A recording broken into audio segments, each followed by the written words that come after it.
持ち悪くなっているにゃんこです。磯辺揚げの美味しさ半端ないわ。はい、今日のにゃんちゃねは40代女性まゆこさんが受けてくれました。まゆこさんはネイリストをされているとっても可愛らしい女性です。今回息子さんとお父さんのことをお聞きになられました。さて、ご本人も予想していなかったメッセージとは一体何だったのでしょうか。それではどうぞ。ネイルっていうのはお家でやるんですか？はい、家でやってるんですよ。素敵。すごいですね。自分の好きなことをやっておられるってかっこいいです。今はなんか、ピアノはやっぱりマヤ歴とか、ハンドリングとか、ラフルカードとかやるので、テニスやるのが大好きなんですけど。そうなんですか。ネイルは何でやられてるんですか18年目とか。今ここ鳥取なんですけど、ここは6年なんですよ、引っ越してきて。もともと大阪なんですけど、ずっとなんか教える方だったんですけど、ネイルを。まあ鳥取には教える場がないんで、自宅でやるかっていうなって。あ、そうなんですか。前は専門学校で教えてたので、それはそうはいかないので。なるほどね。学校で働いてたんですね。そうですよ。されて鳥取ですか？違うんですよ。もうなんか、よくわからん経緯でこっち来たんですけど。家族で移住ですか？息子と一緒で、今日聞きたいなと思ってたのは息子のことなんです。息子と父。父の故郷なんですよね。ここが。私からするとおじいちゃんおばあちゃんがいたところというか。今、お父さんも一緒に暮らしてらっしゃるんですか？父はですね、一緒に暮らす予定で家を建ててくれたんですけど、すごい。ここに住むことがなく、今、認知症でボケてしまって、施設に入ってる。息子さんは何歳でいらっしゃるんですか？今は12歳、小6です。そうなんですか。母は、私の他の家族はみんなまだ大阪です。熟年離婚してるんで、私は父と来て、他の兄弟が母といるって感じですかね。兄弟っていうのは？姉と妹が2人、姉が母と住んでいまして、妹2人は結婚して、父が1人だったので、私しか交流がなかったんですよね、父と、兄弟の中で。なので、私が見るしかないなと思って、なんか一緒に住むっていう話になったら、老後は故郷がやっぱりいいなということで、一緒に鳥取行こっかっていう話。わー、すごいですね。お家建ててくれてすごいことですよね。そうですよね。本当にすごいことやなと思って。じゃあ6年前にお父さんと一緒に、鳥取に行かれた。その時まだ父が仕事してたんですよ、大阪で。結構年やったんですけど、家も建てたし、自分がまだ必要とされる分だけは働いてやっていきたいって言うから、私は子供がね、小学校上がるタイミングでやっぱり引っ越したいから先行くわっていうことで、2人で先来たんですよ、全然知らんところに。よく行きましたね。そうなんですよ。で、とりあえずちょっとネイルでもやってみるかみたいな。私はネイルサロンがなくてあんまり。で、お客さんがもうすぐに来てくださったんですか？そうなんですよ。ちょっとブログとかをやってみたんですよね。で、やっぱり皆さん車なんで、ちょっと隣の市とかでも全然来るんですよ。ほんと良かったっていうか、恵まれて、ほんとありがたかったですね。お子さんはシングルマザーなんですか？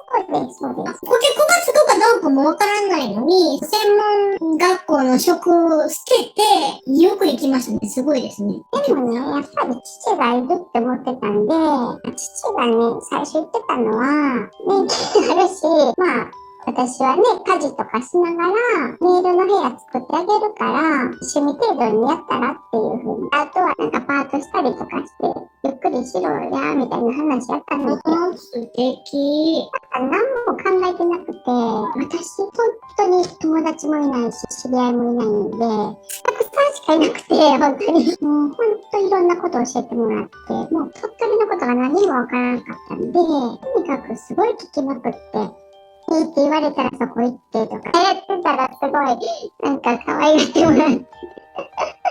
素晴らしいと思います。それは人間力ですよね。そもそもね、私ね、専門学校で働いてた時に、そこの同じ学校の先生と結婚予定で、まあ職場恋愛でね、結婚しようかみたいになって、まだ籍も入れてなかったんですけど、それで産休に入って、一緒に住もうかみたいな話だったんですけど、お腹大きいまま産休まで別々でね、籍入れないでおったんですけど、結局その間に揉めてしまって、籍入れてないんですよ、結局。で、私未婚で子供を産んだんですよ。大きくなってたんで、選択肢が産むしかなくて、でも、その相手とはちょっと揉めたんで、結婚もしたくないっていう状況で産んだんですよね。で結局は、その後も復帰して、まだずっと職場でお世話になってたんですけど、その相手もいてたんですけど、すですね。ごいですよね、同じ職場にね。周りも知ってるんですよね。周り全員知ってるんですよ。よく頑張りましたね。で、私はシングルマザーで、辞めたらもう仕事ないじゃないですか。そんな赤ちゃん抱えてとか。私は絶対辞めませんみたいな感じで。そしたらもう向こうがすごいいられなくなって、移動願い出してどっかすごい遠く行ったんですよ。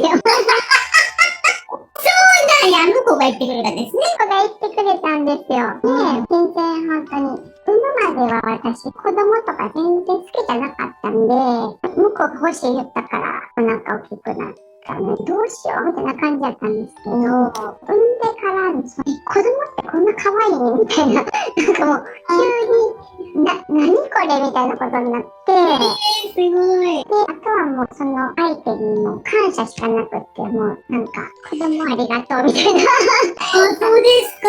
そうじゃなかったら多分産んでなかったんちゃうかなと思うぐらい、すごいなと思って、そっから本当にあの子が生まれたおかげで、しんどいとか全然なくって、逆にちょっとちゃんとした人間になってきたっていうか、私が結構ひどかったんですよ。食生活もひどいし、家のこと何にもできへんし、みたいなね。子供産んだらもうしょうがないじゃないですか。ちゃんと夜寝て朝起きたりとか、ご飯作ってとか、すごいちゃんとした人間になれたんですよね。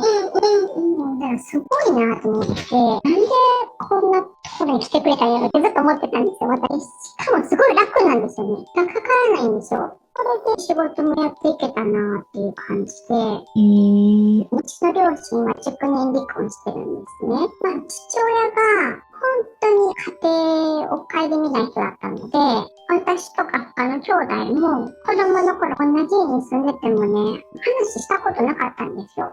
すごい変わった父親で、家族と全く一切触れ合わない同じ家なんですけど、食事も全部別々で、とか、母がいろいろあってね、熟年離婚したのもわかるし、父親と接点がなかったし、その後どうしてるかも知らなかったんですよね、父親が。兄弟みんな。誰も連絡も取れへんし、みたいな。私もね、何年も全然連絡取ってなくて、一応電話番号だけ知ってたけど、電話したこともないし、みたいな感じだったんですけど、子供生まれてね、私未婚で産んでるから、向こうのおじいちゃんおばあちゃんもいないし、家族が少ないじゃないですか。うちの父親にね、ちょっと言ってみるかと思ったんですよ。生まれたよって。それで連絡してみたんですよね、本当に。出たんですよね、電話に。未婚で産んだとか言ったら殺されそうやから、なんかそんな言われへんから、ちょっと結婚して子供産んだけど別れて、とかってなんか嘘ついて、孫がおるよ。その時が多分1歳とか2歳とか、その辺だったんですけど、息子が。まあ一回会うかってなったんですよね。待ち合わせしてね、ベビーカーをして行ったんですよ。まあ父親とそんな何年ぶりかとかやし、普段も喋ったことなかったから、何喋るんって感じだったんですけど、父親が、これが孫かっていうことで、すごい感動したみたいで、自分は子供に一切興味が持てなかったと。なのに、孫っていうのは、こういうものか、みたいな。こんなに可愛いんかとね、私目に疑うようなこと聞いたんですよ。世の中孫が可愛いってみんな言うけど、知らんかったと。で、あったら分かったっていうわけですよ。そんなことがあるんやと思って、そっからね、すっごい父親に呼び出されるようになって、毎週のように。あの子に会いたくて、私じゃないんですよ。すごい可愛がってくれて、こんなことあるんやなと思って。私にはめっちゃ怖いんですよ。怖いし、厳しいし、優しいこと何にも言わないんですけど、もうすごいあの子に優しくて、で、また懐くんですよね、あの子にね。まあ私自身、ちょっと母親とあんまり馬が合わなかったんで、もともと。母親も私の姉にべったりだったんで、父親を世話する役目を私にいいんちゃうかなってその時に思ったんですよね。で、父親に一緒に住もうかって言って、そしたらね、父親が故郷で、私の息子のために家を建てたいって言ってたんです。やっぱりあの子の存在ってすごいなと思って、生まれてなかったら多分父親と永遠に会ってないっていうか、他の兄弟なんかもずっと会ってないので、本当に15年以上会ってないので、あの子はもう誰も子供も会わせたくないみたいな。そうなんや。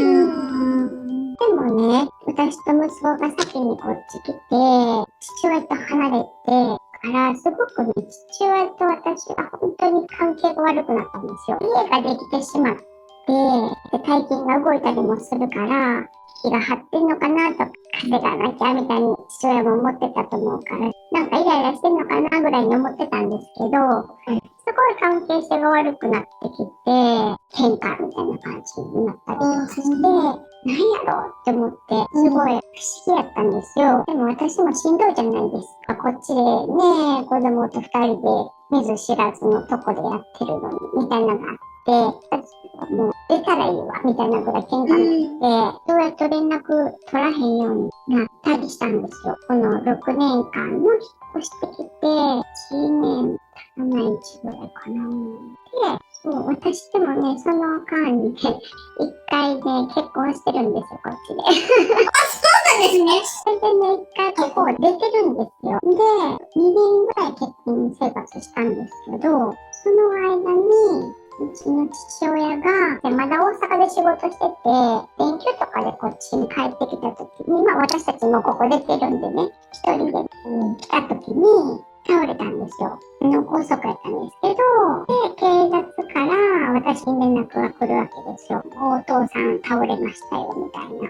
私からしたら2年ぐらいやってなかったんで、結局倒れて、警察に保護されたんですけど、その前にも実は結構何回か保護されてたらしくて、こっちにアレンジで帰ってる間にね、要は、もうちょっと認知症で、受けてて、家がわからんようになってたりだとか、他の家に入ってしまったりとか、そういうことが何日間かもうなってて、最終的に倒れて警察に保護されて、私に連絡が来たっていう感じだったんですね。関係が悪くなった時ぐらい、様子はまあおかしかったんですけど、そんなことになってるって思わんかったんですよね。で、仲悪くなった時も、もしかしたら認知症の一環やったかもしれないけど。かもしれへんなっていうのはあって、まあそれは後々ね、うちの父親が入院してしまって、大阪の仕事の人とかに全部に挨拶行ったりとかした時に、まあ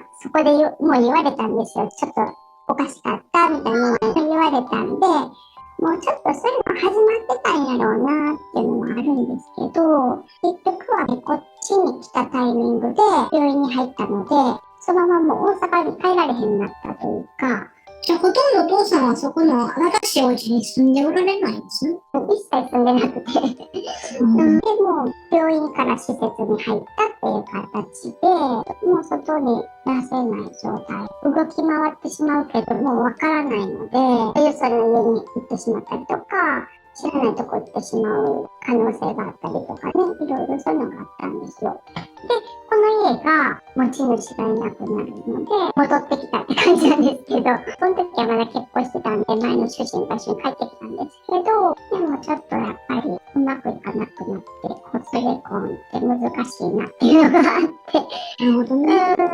そうなんですよね。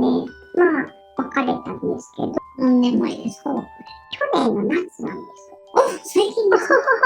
そうです。なんかね、結局この家に戻ってくるようになってたのかなっていう不思議な感じなんですけど、認知症ってどんどん進んでいくんですけど、最初からやっぱりどんどんいろんなことを忘れていくじゃないですか。で、私はなんか、しょうがないんやなと思って、父を見るのがね、喧嘩もしてたけど、なんか認知症になりかけの時もすごいいろいろ言われるんですよ。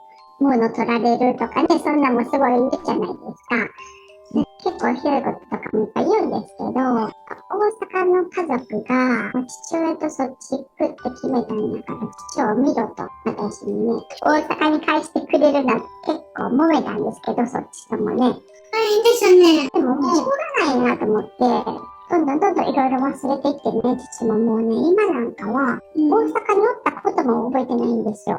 大阪の方が50何年おって、鳥取のがすごい短いのに、もう何にも覚えてないんですよね。それやのに、まあ、私は毎週とか行くから知ってるけど、もう息子のことだけは忘れないんですよ。それってすごくないですか？すごい昔のことが頭に残ってて、新しいことを全部忘れていくんですよね、認知症って。大阪のことは覚えてなくて、自分の娘とかも私以外全部忘れてるんですけど、うちの息子なんかはもうそんなしょっちゅう、ね、学校あるから行かないじゃないですか。でも、あいつは元気かって私より先に聞くっていうのが、ね、すごいなと思って、しかね、ボケてからね、本当にすっごいめっちゃいい人になったんですよ、急に。そうなんですか？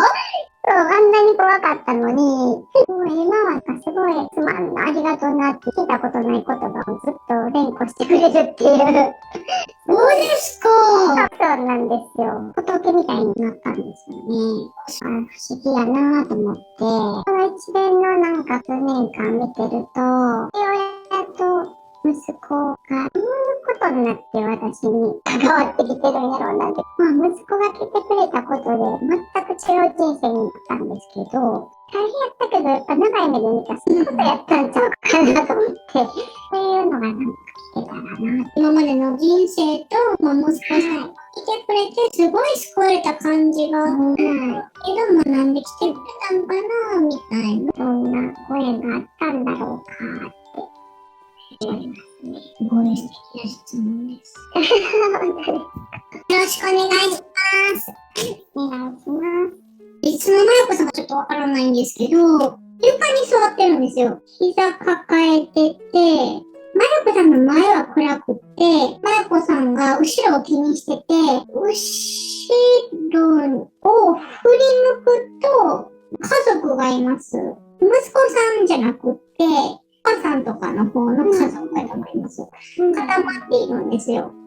それが気になるみたいで、一応立ってそっちに行くんですけど、その1メーターとか1メーター50手前で足が止まるんです。他の家族はまあみんな喋ってるんですよ。で、お父さんがその向こうにいるんですけど、お父さんはまた別個ですね。その場には入ってないんですけど、入れないみたいです。ここの場に。なんかこう、心がうってなるから、前に進まないみたいです。で、立ち尽くしてますね。家族の前で。だからなんとなく交わってないみたいな感じ。心がその輪の中に入ってないみたいな感じですね。入っていかないので気持ちが。だから違うなと思ってもう一回戻りましたね。最初座ってたとこに。で、もう一回三角座りしてます。子供の時ですね。孤独みたいな感じですね、今は。で、自分の目の前に何か世界が広がってるみたいです。今、ご家族を背中にして座ってるんですね。私から見て、右側にご家族がいて、左側にマイコさんがいて、多分小学生ぐらいだと思います。三角座りしてるんですけど、もっと左の方をマイコさん見てるんですね。こっちに世界が広がってます。学校生活とか自分の社会みたいな感じですかね。そこにも別に入ってはいってないんですけど、今見てるだけで、今学校のグラウンドみたいなのが見えるんですけど、わーって人がいて、そっち見るときはそんなに暗い顔はしてなくて、でも入ってもいかないんですよね。どっちも入らないんです。家族の方にも行かないし、左側に学校生活みたいなのが見えてるんですけど、そっちに行こうともしてない。今、膝抱えて下向いてます。この気持ちを誰もこう理解してる人がいないみたいな感じ。でもそんなんしてもしゃあないからって言って、パンって立ったんですよ。で、お尻をパンパンパンって叩いて、家族の方に入りまして。ご飯食べてます、一緒に。違和感はまだあるんですけど、溶け込めてはないんですけど、でも、まあご飯食べながらみんなが喋ってんのを観察してるみたいな感じかな。で、食べ終わって、また膝抱えて座りましたね。で、下向いてますね。なんか気持ちはしっかりしてるんですけど、見てる感じでは、孤独は孤独なんですよ。どこにも入っていけない。この感覚、誰も分かってないけど、それが自分の世界やし、助けてもらおうというのはあんま思ってないかな。見えてるマイコさん。でも、やっぱり分かってくれないのはちょっと辛いみたいです。今度また学校行きました。で、今、勉強してます。でも普通に授業を受けてるんですけど、周りをファーって見渡してます。今気持ちがすごい明るいです。いろんな人がいる学校には。いっぱい生徒さんももちろんいるし、で、誰もその人の家庭の事情なんか気にしないじゃないですか、子供なんて。だから、自分は自分でいいっていうか、自分は自分で入れるっていうか、好きなことしていい、自分は。誰も私のこと気にせえへんし、自分が孤独であろうが、そんなんどうだっていい世界、この学校っていうのは小学校ですけどね、今見えてるのは。自分も自分でいていいんだなって、はここで思ってます。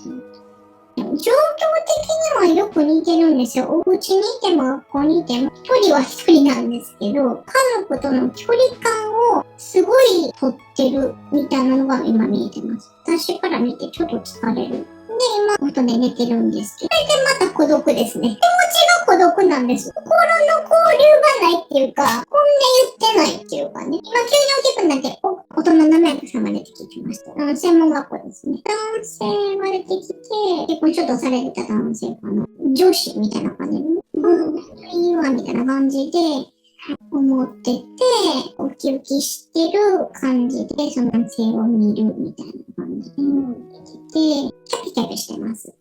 でもそう思ったと思いきや、もうすでに顔が暗くなってて、ごめんなさいね、話聞いたままで申し訳ないんですけど、さっきのキャピキャピがもう終わっちゃってて、そんな人やと思えへんかったな、みたいな感じで、ちょっと怖い顔で見てます。で、男性はビビってますね。そんなん言ってなかったやん、みたいな。最初と違うというかね。そういう人にだと思わへんかったわ。ビリビリって思ってますね。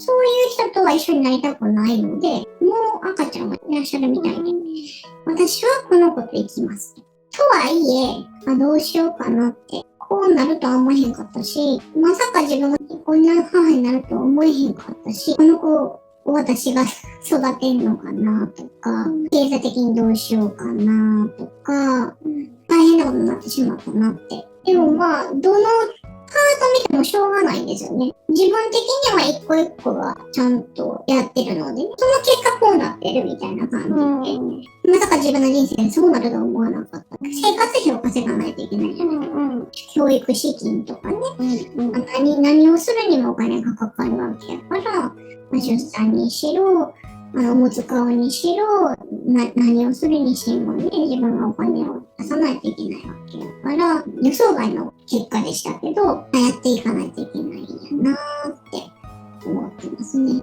今お腹見ました。ここに赤ちゃんおんねんなって今思ってるみたい。すごい不思議。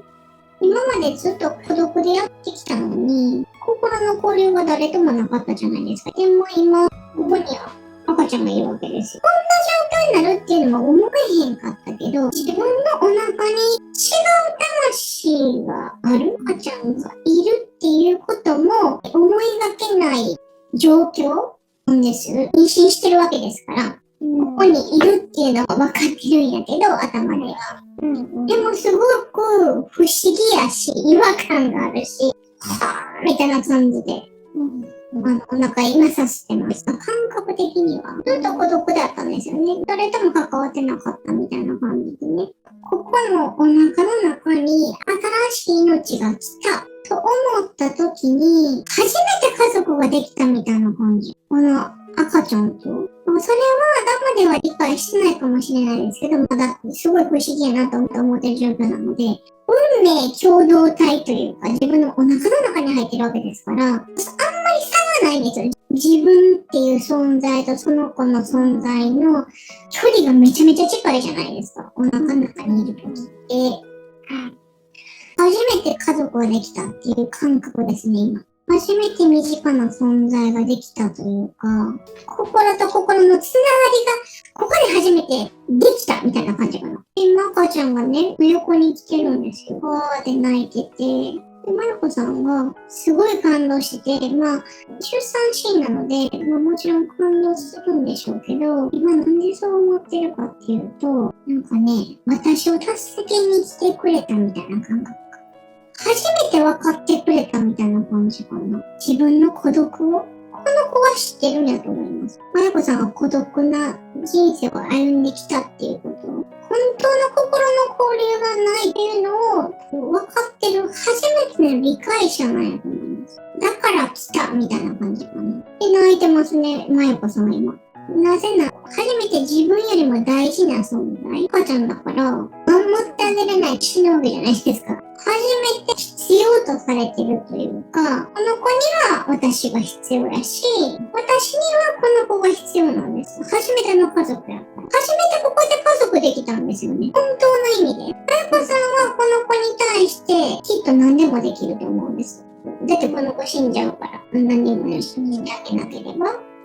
この子はこの子で、まゆこさんが今まで孤独っていうのを知ってるんです。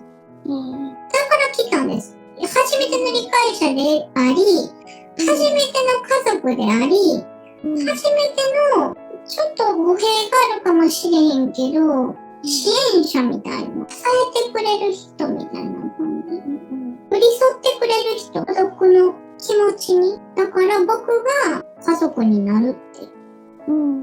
じゃないと、誰も分かってあげれてない。まゆこさんの孤独さを、ずーっと孤独やったんですよね。だから、それを分かってあげる人はいない。でも、この子は分かってはるから、だから、それをこう救いに来たみたいな感じ。依存っていう意味じゃないけど、この二人はお互いが必要なんです。赤ちゃんは生きていくためにお世話してくれる人が必要。まゆこさんは孤独じゃなくちゃんと生きていくためにこの子が必要。だからお互いに必要なんですよね。で、お世話はされてるけど、あつこさんは助けに来てるみたいな感じです。だから、もう大丈夫だよって赤ちゃんやねんけど、今生まれたてなんで、わーって泣いてるんです。でも、もう大丈夫だよって言ってます。なんかすごい不思議なんですよね。赤ちゃんの子さんが、まゆこさんをよしよししてるんです。なんかもう、よく頑張ったねって。大変やったじゃないですか。ずーっと寂しいし。しっかりしてらっしゃるのでね、めっちゃ荒れるとか、自殺するとかはなかったかもしれないけれども、ずーっとその孤独を抱えてたわけですよ。よく頑張ったねっていうのを、息子さんの方は思ってますね。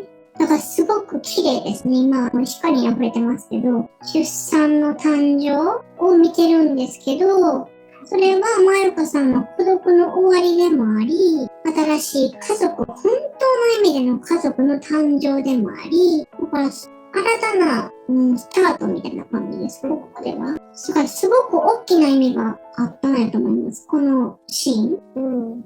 人生の中で。もう言葉にならないです。喜びしかないっていうか。いろんな意味があるんです、ここでは。本当に記念すべき瞬間なんですね、ここは。この出産っていうのはね。だから今のマックさんの中でも父親がいないとかね、そういうの全然関係なく何も思ってはれへんし、もうこれが全て、私の人生にこの子が来てくれた。それが全て。その感動とか、感動っていう言葉ももう合わないです。言葉では表せないです。この喜びは。喜びって言ってるけど、それも足りないです。すべてですよね。幸せとか喜びとか、感動とか、もうそんな言葉では足りへんぐらいの素晴らしさがそこにもある。もう本当にまゆこさんが生まれ変わったぐらいの感動ですね。これは。それぐらいの威力があるっていう意味です。はい。だから今、まゆこさんがすごい泣いてて、それはね、泣いてるのはインナーチャイルドの方かな。どちらかといえば、ずっと孤独やったんですよ。心の交流がなくって。でも、このね、もう何の言葉も、何の言語も間に合えへん。この感動を受けて、もう全部がチャラになったぐらい、もう乾ききった心に愛情がわーって入ってきたんですよ。だからもう、表現できない感動ですね。この喜びはね。本当にこの人生の中でこの瞬間はすごい大きかったなと思います。何が起こったかは、まゆこさん的にまだ頭では分かってないですけど、ありがとうって思ってます。何かが変わったのは分かるんですよ。もうこんな感動を受けてるわけですから。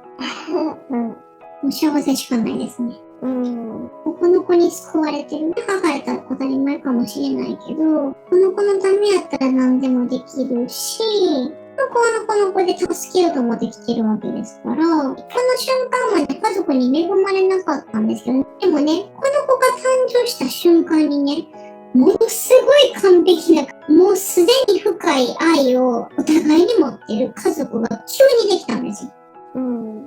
その差がすごい。だから子供と親って、いろんな葛藤があって、だんだん家族になってきたりすると思うんですけど、でももうこの誕生した瞬間からもうすごい深い愛が、深い結びつきみたいなのがある親子です。で、そこからまゆこさんは本当に生きてるっていう感覚があります。本当に心と心が通じ合ってる人物がいる。赤ちゃんやから別に会話もできないし、でもその瞬間からもう結びつきはあるんです。まゆこさんはこの子に対して何でもできるし、お子さんからしたら、もちろん赤ちゃんやから全部世話をしてもらわないといけないけども、お母さんを助けに来てるわけですから、私も必要やし、自分を必要としてくれる、本当の意味で、存在がいた時に、初めてこの世界がね、色がついて見えてるというかね、キラキラしてます。この世界が。ほんで、孤独がないです、今。この子がいるから自分もちゃんとしようと思えるじゃないですか。だって自分だって長生きしなあかんしね。この子は自分しかいないわけやから、ちゃんとずっと働いて、元気で、この子の世話にもならず、ちゃんとやっていかないといけない。お父さんがいないからね。この子が恥じないようにね、ちゃんとした母にならないといけないし、この子が来てくれた愛に返すためにも、ちゃんとお母さんに愛されて育ってるって言えるっていう風にするためには、やっぱり自分がちゃんとしないといけないから、自分ができることをする。だから、今はできなかったことも全然できる。っていう感じで自分を整えるってことをしてるみたいですね。この子が私を人間らしくしてくれたわけやし、この子が私に生きる喜びを与えてくれた。ここから初めて、本当の意味で人生が始まるみたいな感じですね。それをこの子がしてくれたわけですね。このちっちゃな赤ちゃんが。だから今赤ちゃんの匂いを嗅いでるんですよね。なんていい匂いなんやろうって。なんて綺麗な人。この私に来てくれたっていうか、同じ家庭な事情にあるところに来てくれた。場面をかけるかもしれへんのに、この子はすごい無垢で泣いてて、私頑張らなって思ってるかな。今赤ちゃんが寝たので、降りたんですよね、下に。で、そこでお父さんが出てきます。気になるみたいです、まやこさんがね。私は、あの家庭にいたかもしれないけども、孤独やったんですよ、まやこさん。で、父さんも孤独やったんですよ。関わってないから。関わってないっていう意味では一緒なんですよ、まやこさんとお父さんも。もしかしたら、お父さんも、こんな気持ちなんかもしれへんって。お父さんは、家族に受け入れられないような態度を、結果してたかもしれへんけど、でも、もしかしたら、お父さんだってね、自分がやってたように、心の交流がなかったかもしれない。自分がずっと孤独を感じてたように、お父さんは表面上ああいう風にしてるかもしれへんけど、心の奥では私と同じ状態なんじゃないのかなってっていうのを今思い立つんです。自分が孤独っていうのを息子さんしか分かれへんかったように、お父さんが孤独っていうのも誰も気づいてないんじゃないかなって。お父さんだって自業自得なとこがあると思いますよ。その自分がやったわけだからね。もしかしたらあの人も辛い思いをしてるのかもしれない。私は息子に助けてもらったって。なぜなら自分の人生、自分の孤独に気づく人は息子しかいなかったんです。残念なことでね。でも今のこの状況でお父さんの孤独を分かってんのは自分だけなんじゃないかなって思ったみたい。扉をノックするみたいな感じでやるのは私の役目なんじゃないかなって。お父さんがくれた愛情、もちろん息子さんには返すけども、人にもらった愛っていうのは誰かに還元するっていうのがこの世の仕組みやからね。愛をこのお父さんに返すというか、お父さんに私聞くっていう役目なんじゃないかなって思って、お父さんに連絡します。お父さん嬉しいみたいですね。電話あったのが不器用なので、それが表現できないだけね。だから、喋り方はつけんどなんですけど、顔笑ってますね。嬉しいみたいで。しかも、孫を合わせてくれてると言ってるわけですよ。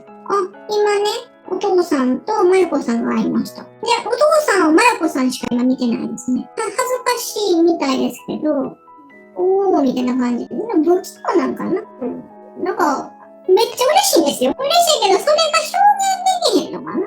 すごい嬉しいと思ってて、光栄ですよね。会いに来てくれたわけですよ。わざわざ街まで出てね。しかも子供まで合わせてくれるなんてね。他の人たちはね、連絡してきへんのに。照れ隠しの一環で子供の方を見ますね。今ね、子供さんを抱っこしました。ようやったなって言ってます。お父さんがまゆこさんに離婚したどうこうっていう話はもう頭にあんまないみたい。ねぎらってます、まゆこさんのこと。言ってることと思ってることが若干差があるみたいです。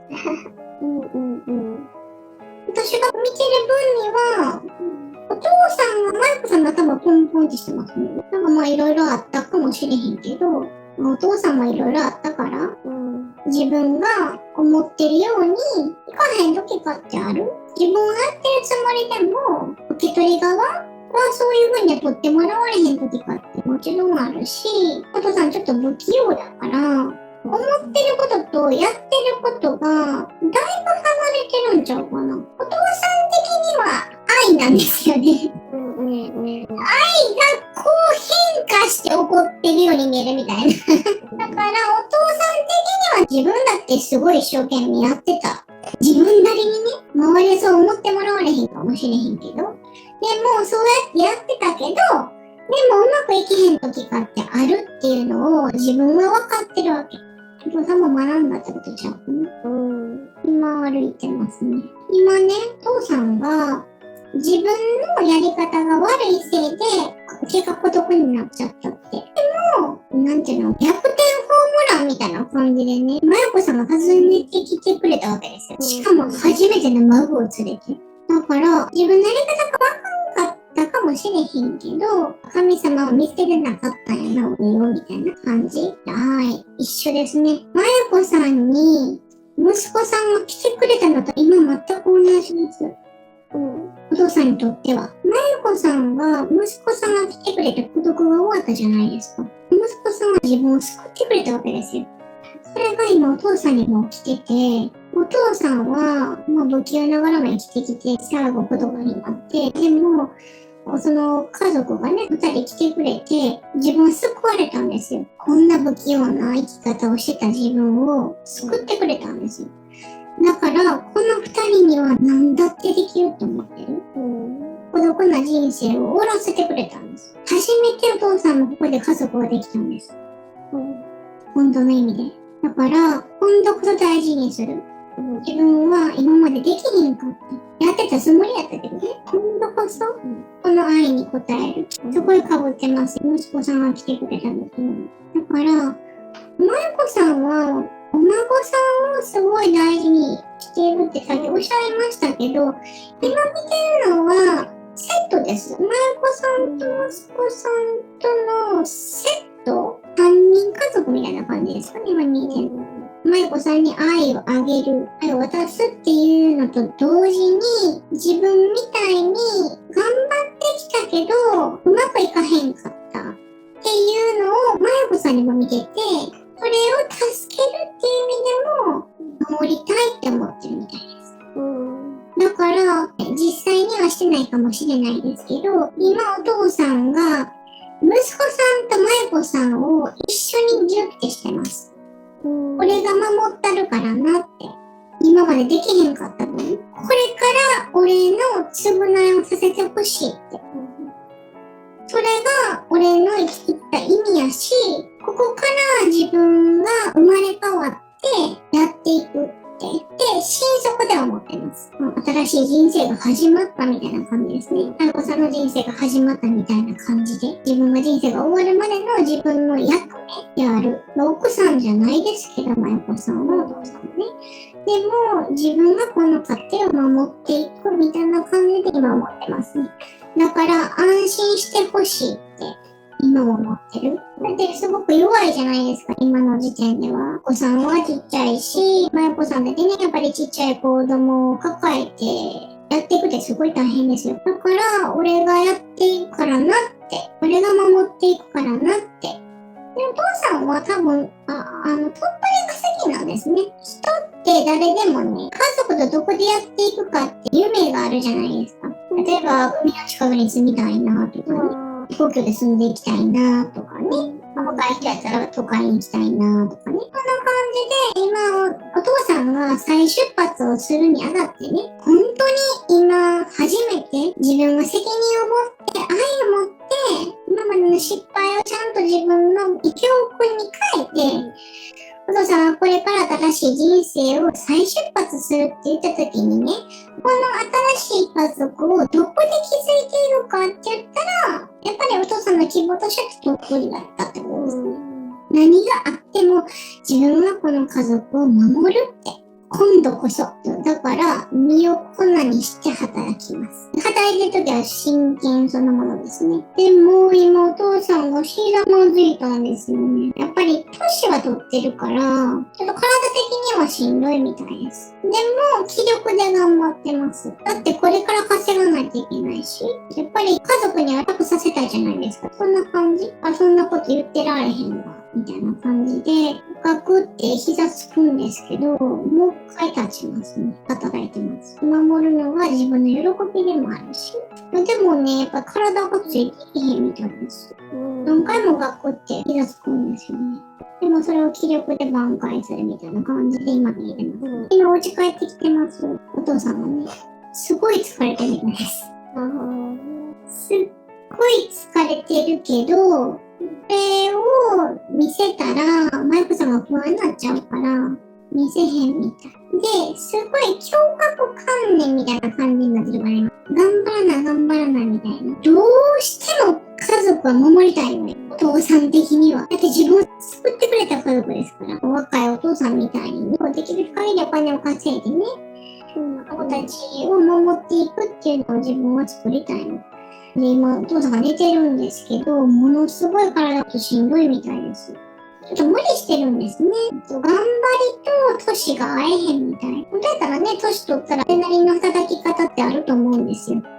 でも、お父さんの気持ちからしたら、養っていかないといけない。30代とか40代とかのお父さんがバリバリ働くようにね。こんな感じの気持ちで働こうとしてるから、そのギャップが来て、ちょっとしんどくなっちゃってるみたいです。心に余裕がないみたいですね、ちょっと。でもそれは言いたくないみたいな。守るって自分は決めたわけだし、ゆっくりしてって言ったわけだし、そこで弱音を吐いちゃったらね、じゃあ私も働こうかってなりますよ。でもそれをさせたくない男心みたいな。お父さんの中でキャパを超えてしまったみたいですね。それでちょっとイライラしてるみたいな感じ。で、今、お父さんとマイコさんが喧嘩してるところが出てくるんですけど、口論とかなっちゃって、うまくいかへんみたいな。一番最初の家庭でね、この家庭の輪に入っていけなかったお父さん。で、その時とよく似てるかな。お父さんなりに頑張ってるんですよ。すごい覚悟を持ってやってはると思うしね。この年でね。やっぱりその体がついていかない。で、どうしてもやっぱり守ってあげたい。プライドもある。そんな感じで、本音を言えないというかね、うまいことを息抜きができないというかね、弱音が吐けないかな。結果こうなってしまったみたいな。器用なんですね、結局、また一緒やなってなってる。またこうなってしまった。自分は、一回孤独になったっていう人生になったのに、それが分かってるのに、今全く同じことが起こってる。二人のために働いていこうって自分心入れ替えてやってるのに、変わろうって思ったのに、同じ結果になってるから、俺は変わられへんかった。あんなに変わったつもりやったのに、学んだつもりやったのに、結果同じことになってるっていうので、今頭抱えてます。また孤独ここで。でもそれはまやこさんを恨んでるとこはないです。で、そう思うときに出てくるのがお孫さんです。お孫さんって急激に成長するじゃないですか、ちっちゃい子って。で、自分の子供にはできなかったんですよ。素直に愛情を注ぐっていうのが。本当やったら自分が親やったら自分の子供の成長をね、見ていくのを喜ぶっていうのをするべきやったんやけど、それができひんかったから、お父さんが知らんお孫さんですね。この成長を見るっていうのが、生き直しをしてるんです、お父さん。お父さんのやり直し。っていうのをやってたんやけど、それがね、結果また自分の不器用さで離れてしまって、それができひんようになった。息子さんの写真を見てます。今どんなぐらいになってんのかなとか、この子はそこまでできてたけど、今はどんなぐらいできるようになってるかなとか、もしできることがあるんやったら自分だって助けられたことがあったかもしれへんのに。それを写真見て思ってるからね。父親代わりになりたかった。育て直しみたいな。自分の子育てをもう一回やらせてもらえるチャンスやったのに。で、今、このまゆこさんを思ってます。お父さんが。まゆこさんは、お父さんから見たら自分に似てるみたい。不器用。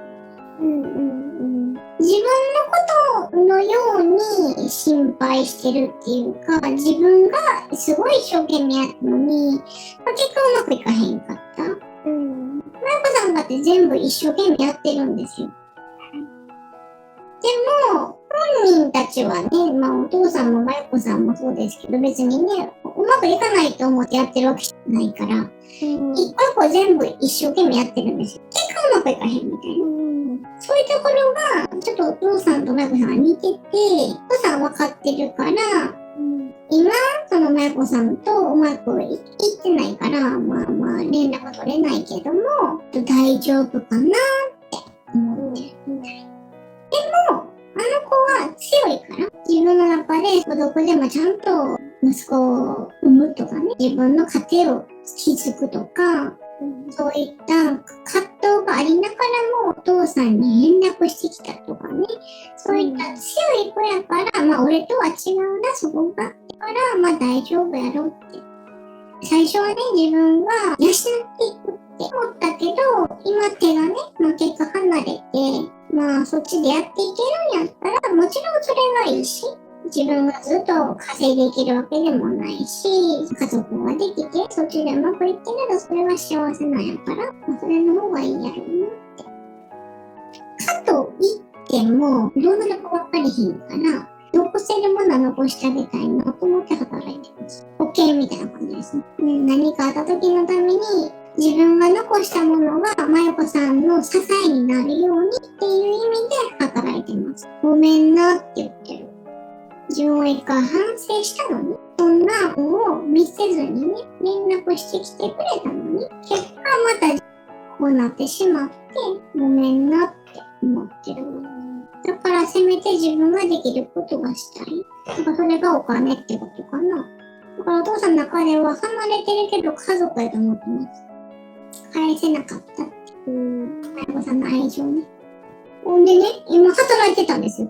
膝ついてまた立って働いてってで、そんな感じでお金を稼げるのが出てきたんですけど、今、倒れたんやと思います。倒れて、今もお父さんの意識では病院かな、今ここ。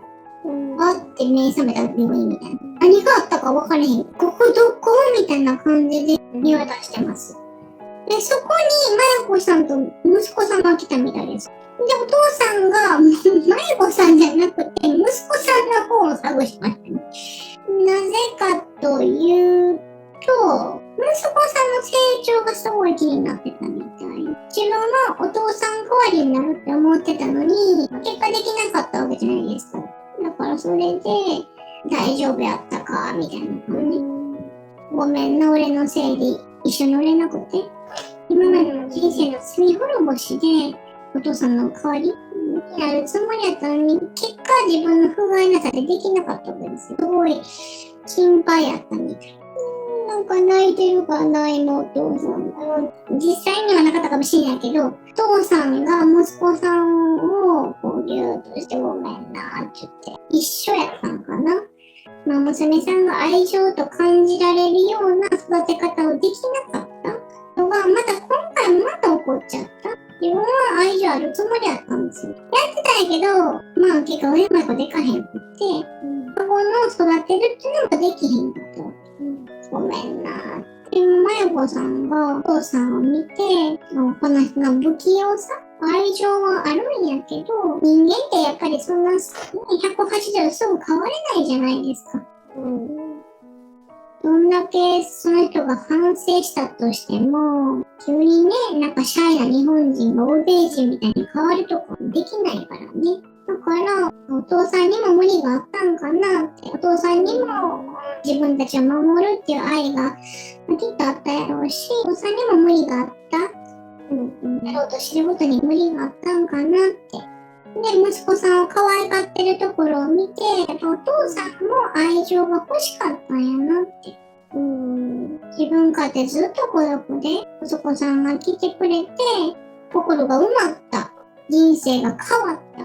みたいに、もうお父さんかって、やっぱり息子がすっごい可愛く見えるんです。自分がこの子に救われたように、お父さんかってこの子に救われてる。だから、やっぱりお父さんからこの子を取ったらあかんのかなって似てるんですよね。お父さんとまゆこさんが似てる。孤独という意味でね。っていうのを思ってるかな。だから、お父さんは自分がちゃんと、見るべき役目自分がね。まゆこさんはもう気持ちわかるじゃないですか。自分によく似てるし。お父さんが本当にちゃんと息子さんに愛情を持ってるっていうのもわかるし、不器用であってもやってくれた行為はもう愛でしかないですからね。こんだけ愛情を示してくれた人だから、後からの人生であってもね。だからお父さん見るからねって、お父さんは見るって今思ってる。で、今お父さんが寝て、わーって夢見てるんですけど、お父さんの中では3人で暮らしてます。夢の中でね、3人で食卓囲んでて、本当にお父さんが欲しかった家庭ですよね、これは。自分が守ってるし、今まで不器用でできなかった愛情表現がここではできるんですよね。この家庭を築くための、人生やったっていうかね、これがゴールというか、これができなかったんですよ、お父さんは。今やっとね、このいろんな人生の曲折あって、お父さんはここでね、夢の中やけど、本当に理想的な家庭がここにあるんです。3人でご飯食べてて、自分が養ってて、可愛いって愛情表現、ストレートにできる孫がいて、奥さんじゃないけども、守りたいと思ってる舞子さんがいてね、もう幸せそのもの。夢を見てます。だから今泣きながら夢見てます。幸せしかないから、この夢が。だからここにずっといたいみたいな感じかな。だからそこの夢にずっといるっていうのが出てきます。感謝しかない。それをこんな俺に体験させてくれてありがとうみたいな感じ。それは自分だけが思っててもできひんからね。愛情ってあげてても、そうやって受け取ってくれへん人がっていっぱいいたわけじゃないですか。でもそれをちゃんとマイクさんが受け取ってくれたんです。最終的に。だから、の夢の中で本当に大事な家族ができてて、自分が愛がある、そしてそれを受け取ってくれる人もいる。それで、ありがとうって思ってる。光の世界で今生きてます。もうほんまに感謝しかない。こんな素晴らしい未来を経験できた。これはまゆこさんのおかげ。まゆこさんが孤独なお父さんを救ったって意味です。愛やね。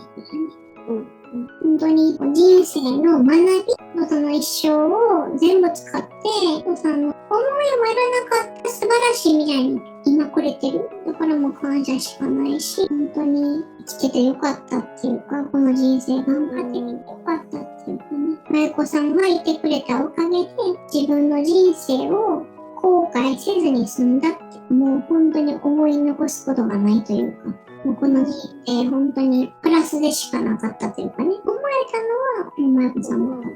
まゆこさんがそうやって思えたのは息子さんのおかげやし、プラスの連鎖っていうかね、愛の連鎖ですよね。お父さんも愛情くれてたんですよ。すごい似た者同士で、そこに意味がある。まゆこさんがお父さんのところに生まれてきたっていうのはもちろん選んできたわけやし、そういったご縁がお父さんとはあるっていうことですね。だから全ての人生が好転した要因が息子さんですね。そうです。ここがスタートやった。そこから始まって、お父さんのこの幸せなこの現状になったんですね。そういう意味で感謝ですよね。だからまあ救世主っていうかね、本当に愛です。そうですね。今の状況は、お父さんもまゆこさんも息子さんもすごい幸せ。それこそが人生ですよね。息子さんもありがとう。私のことを大事に思ってくれた、本当は大事に思ってくれたお父さんをあなたが来てくれたおかげで幸せにできたし、ここは幸せしかない。ありがとうねって言ってます。まゆこさん、息子さん、お父さんの愛がいっぱい詰まった涙のチャネリングになりました。不器用な、でも愛のあるお父さんの一生を見せてもらって、なんて素晴らしい学びやったんやろうと、感動的な映画を見た気持ちになったわ。にゃんこがチャネリングをしていて、やってて本当によかったなって思うのは、こんな瞬間やね。人の魂のこと線に触れるとは、まさにこういうことやね。ほんま。今回まゆこさんは、このチャネリングの内容がどなたかのお役に立てたらと思い、公開することを快く承諾してくださいました。まゆこさんの家族の愛が同じような思いを抱えている方や、たまたま動画を見てくださった方への気づきになっていたら嬉しいです。今回のチャネリングのまゆこさんの感想を概要欄に載せているので、よかったら見てみてください。にゃんこもいつかはこんな結末にたどり着けるよう、まず手始めに食べ過ぎた天ぷらを消化すべくウォーキングに行ってきます。今日はこの辺でおしまい。